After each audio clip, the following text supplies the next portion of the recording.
Welcome back to the channel. I forgot my tripod, so I'm holding the camera. But anyway, besides all that, I'm going to attempt to do a 3-year review on my bike that's behind me, 1250 GS. If that's something you're interested in, stay tuned and all that go. I had this bike just over 3 years. 3 years? Where the hell has that time gone? I can't believe it. So the warranty is run out, so in effect I'm on my own now. So I didn't bother taking the extended warranty out. Oops, that's actually a 30 before I get too carried away. So I thought I'd do like a little 3-year sort of like overview on how the bike's been. Wow, I keep saying review, but I'm crap at doing reviews. So it's just kind of what pops into my head on how this bike's been over the last 3 years of ownership.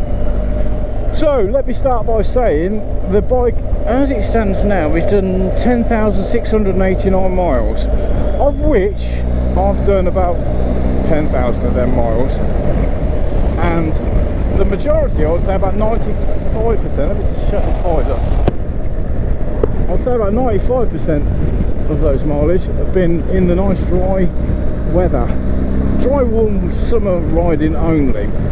So that brings me on to the fit and finish of this vehicle. So the fit and finish, oh god, loads of potholes. The fit and finish on this is very, very good. Everything, except one little thing which we'll get onto in a second, everything is as it should be.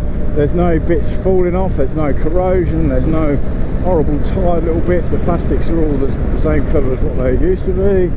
So everything is good, apart from the exhaust. Now, where the end can, which is the original end can, I haven't got an aftermarket one, so where the can is attached to the link pipe bit, on the inside, if you look at the outside of it, there's like a shield on there which is in perfect order. Now if you look on the inside through like the spokes of the back wheel, then there is quite a bit of corrosion on the bit of the can and a bit of the link pipe by the looks of it.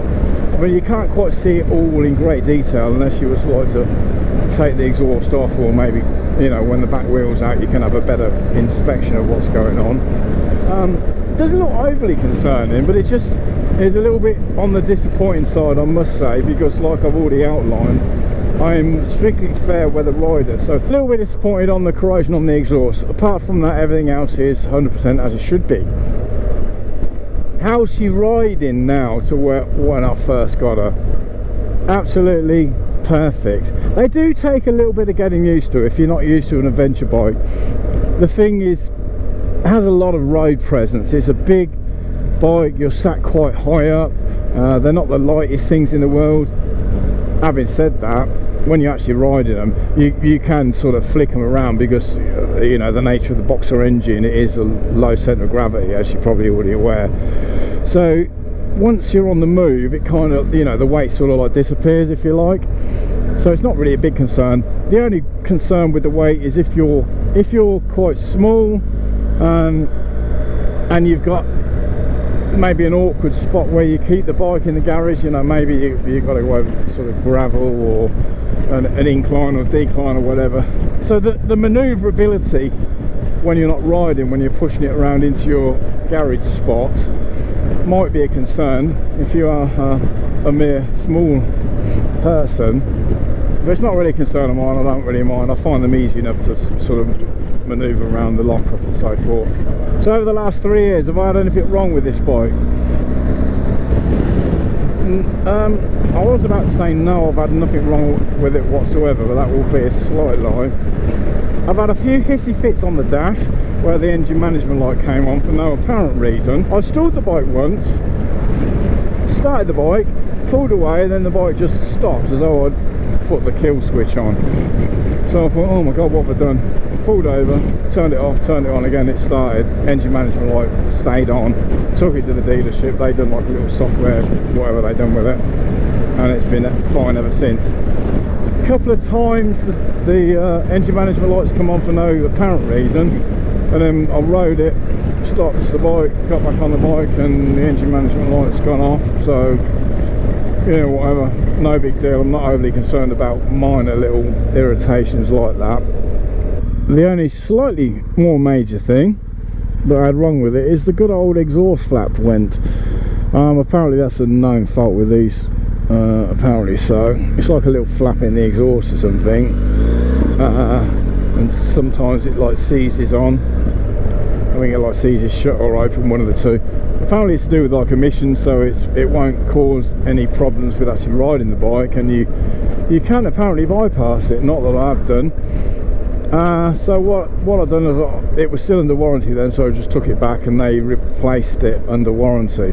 When I say they replaced it, I was expecting them to replace just the exhaust flappy bit, and they did, but they didn't. They replaced the headers. You got the headers and like a little bit of a link pipe, not the rusty bit, I hasten to add. So yeah, that would have been about £2,000 and something if I was to pay for it. But luckily it got done under warranty. If it happens again, then hello sir. If it happens again, I will just be disconnecting the little valve and carrying on as normal. Apparently you can do that, and you can get somebody to turn off the engine management light that will inevitably come on the dash. Well, now speaking about the dash, there's a few bikes out today. Hello mate. Now we're on the subject of the dash, the TFT on these BMWs, I still stand by that these are the greatest inventions ever. When it comes to TFT, I think the BMW one is the best one on the market. The reason I'm saying that is because you've got every little bit of information that you could possibly want on this TFT screen. However, I don't want every single little bit of information on this TFT screen at the same time, because it means you just can't see the wood for the trees. So on the main menu setting, on the main screen setting, it's got everything that you could possibly want to see, i.e. rev counter. It's got your speed in flipping great big numbers, which is good. It's got your gear indicator, it tells you what mode you're in. On the top of the screen it will tell you things like how many miles you got left in the tank if you want that on, which I haven't got on the moment, but that's the one I normally get on. You got your trip meters, miles per gallon, which at the moment is 49.5 apparently. So where am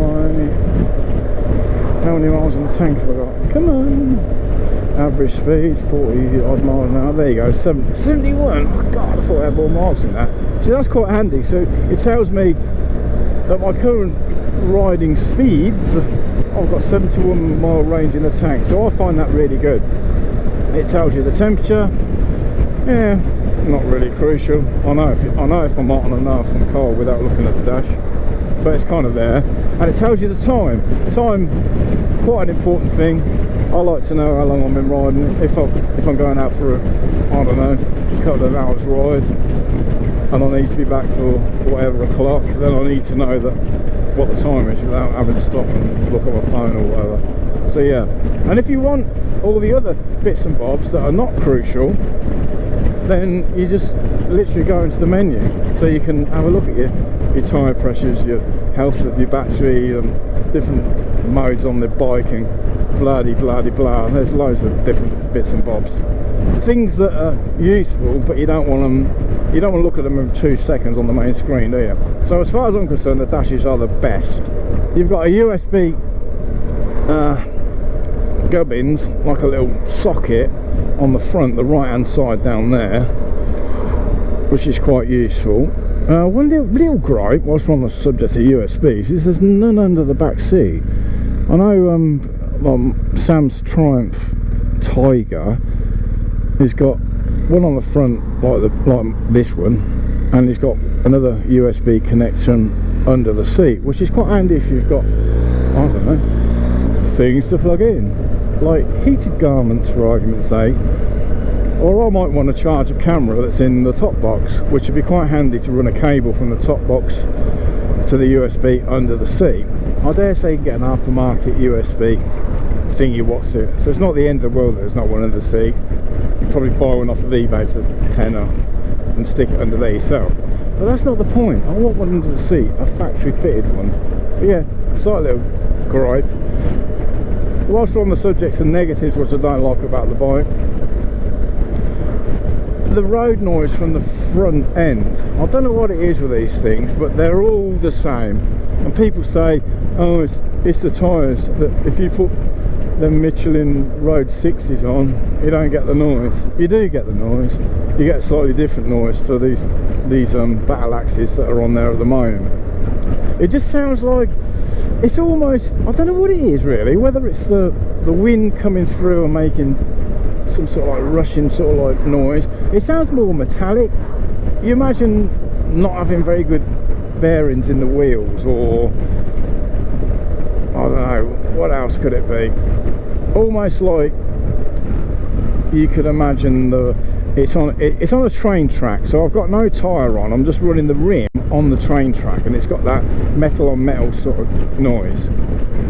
I mean, it's not metal on metal, but that's kind of like the closest I can describe it if you don't know what I'm on about. So yeah, it has got some weird noise at the front end going.